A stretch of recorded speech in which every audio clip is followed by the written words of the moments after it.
Welcome to Kapian Tony TV!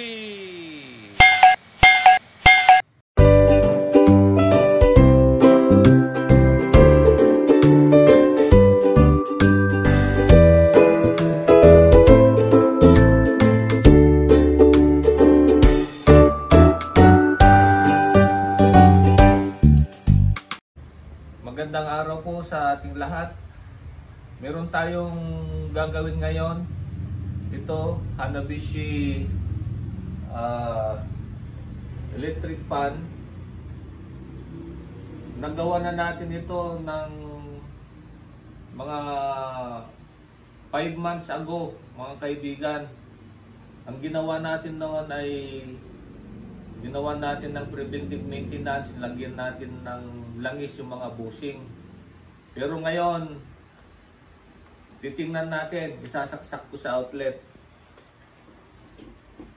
Oh, number 1. Ayan o, ayaw na. Umuugong lang. Number 2. Number 3. Umuugong lang mga kaibigan.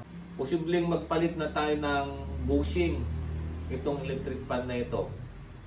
So, kakalasin na natin at tingnan natin kung anong mangyayari.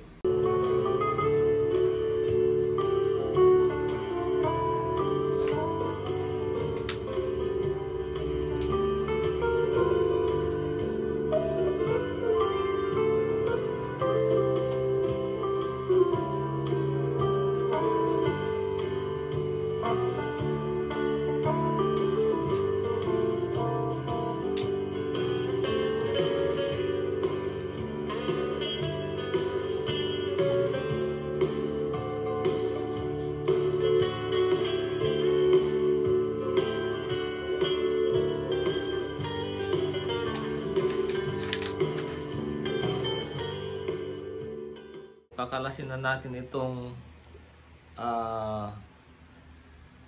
capacitor.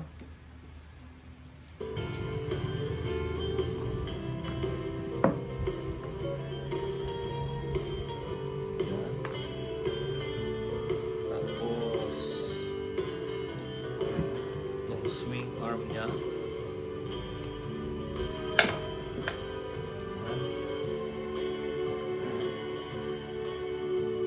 Buksan na natin ang motor mga kaibigan.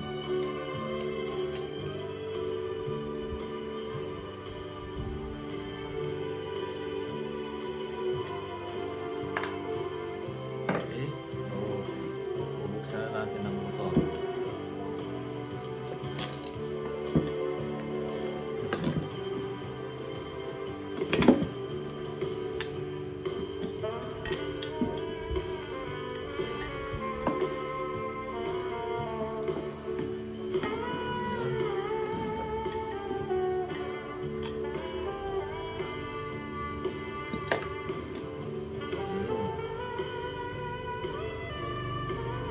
Mga kaibigan, nabuksan ko na.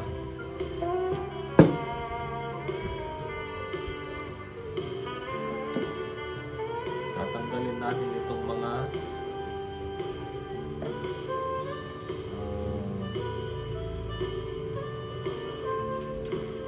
metal pot spring.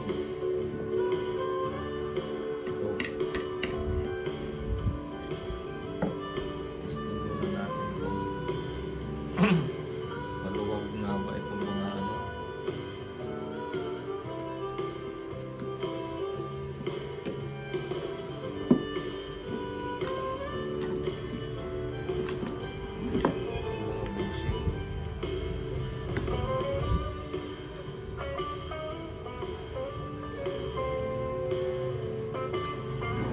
Wala pang play naman.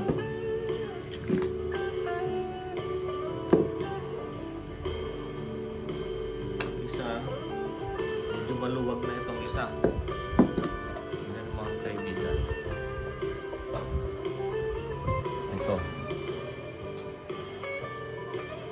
Ito medyo worn out na itong bushing na ito. Okay.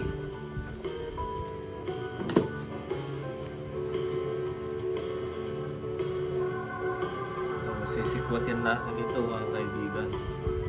Meron siyang pan dito. Pwede ko pang sikwatan. Dito.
Natin dito sa shopping niya.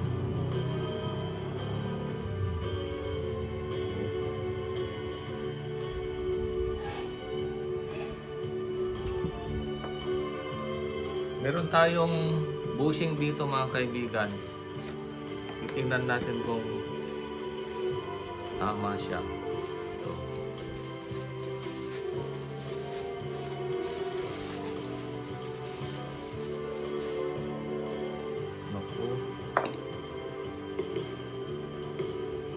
May nosing, no? Hindi magkamas. Pero baka pwede. Tingnan ko lang. Pwede rin.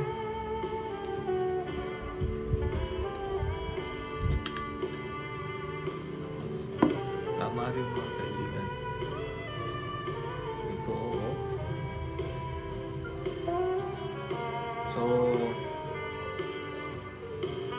lalagay na natin. So, ito yung luma, ito yung bago. Kaya lang, meron siyang nosing, pero okay lang. Lagay natin. Yan. Lagay natin ito. Tapos itong metal pot. Spring. Pwede ko rin palitan dito kasi may metal pot spring ako dito mga kaibigan. So,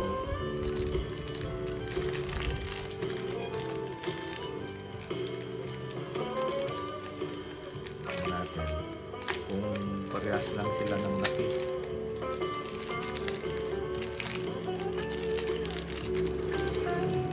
Mura lang ito mga kaibigan sa Lazada. Pag sa Lazada po kayong bumili. Ayun, parehas lang. Parehas lang sila ng laki. Ito yung luma, ito yung bago. Ayun, no? So, balubaluktot na kasi, oh, ayan, oh. Balubaluktot na. Papalitan na lang natin ng bago.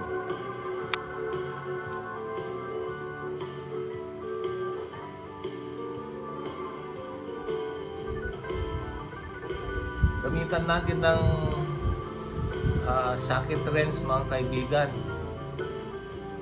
Yung pagpasok dito sa metal pot spring. Ito, gagamitan natin ng socket wrench.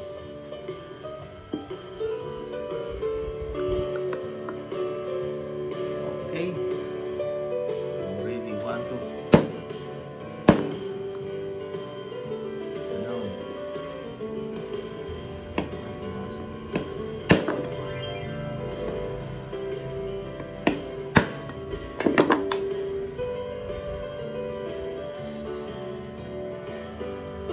Ayun mga kaibigan, okay na.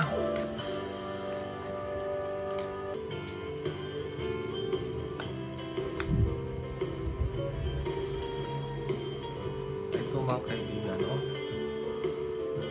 Okay na siya. So, lalagyan natin ito ng langis.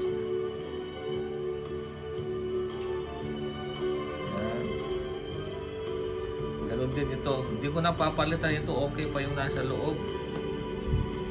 Ito sa my stator. Okay pa ito.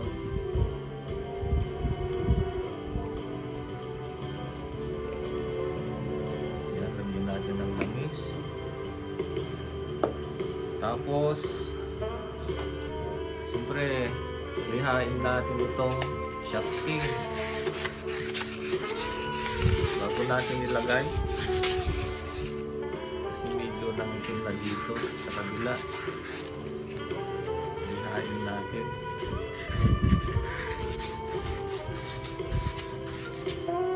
Okay, so okay na. Lalagyan din natin ito ng langis itong shafting.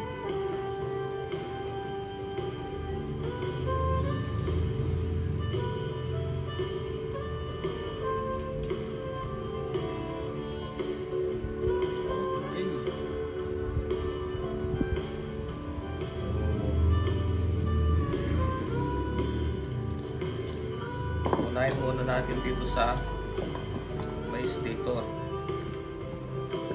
Pero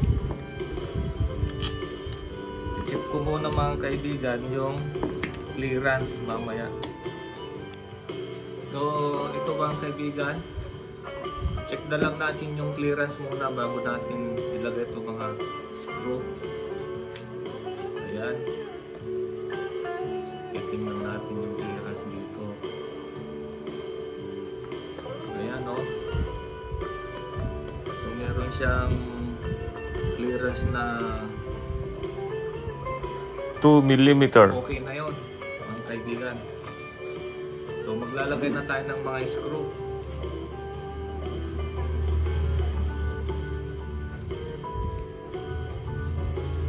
Siya nga pala mga kaibigan, nagdagdag ako ng isang spacer, yung ganito.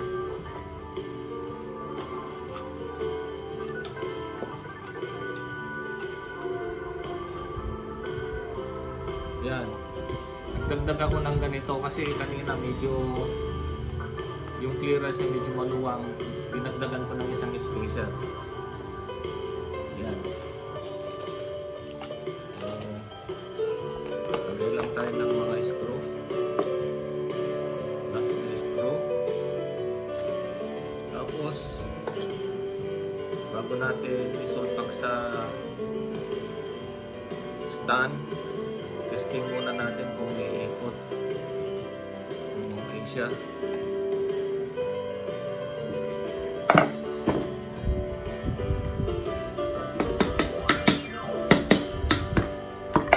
Check natin.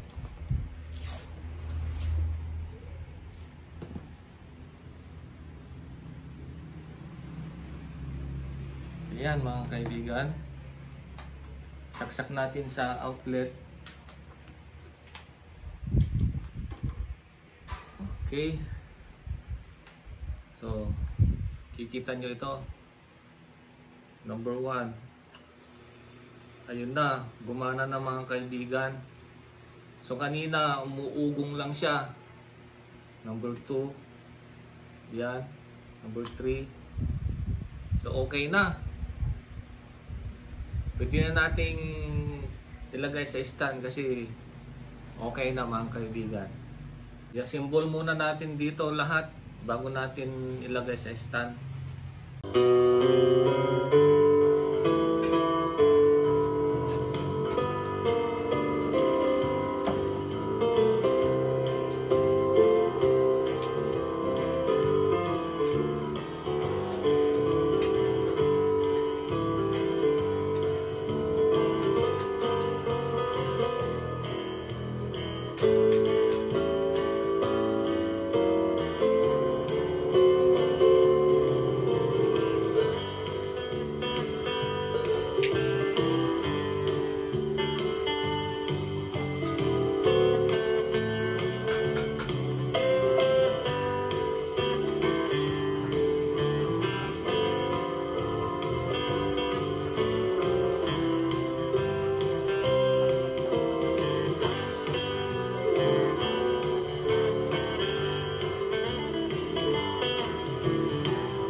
linisin ko muna itong mga grills at saka pan blade mga kaibigan, tapos yasin muna natin mga.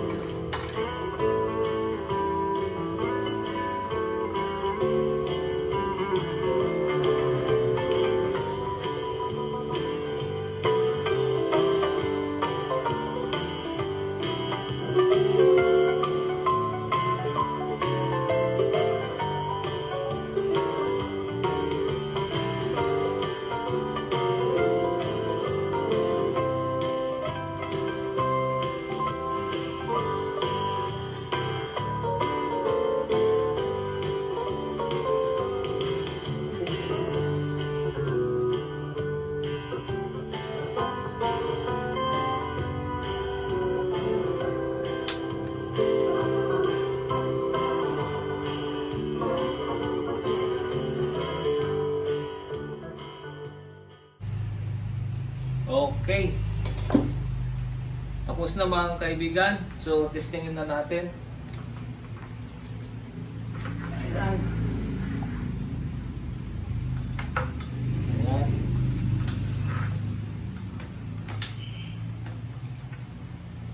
Saksak sa outlet. Number 1. Number 2. Number 3. Okay na mga kaibigan, success ang ginawa natin. So, tapos na po ang video ko sa araw na ito. Sana huwag nyo rin kalimutan mag-like, share, and subscribe para sa mga susunod kong video ay ma-update kayo. Bye-bye and God bless.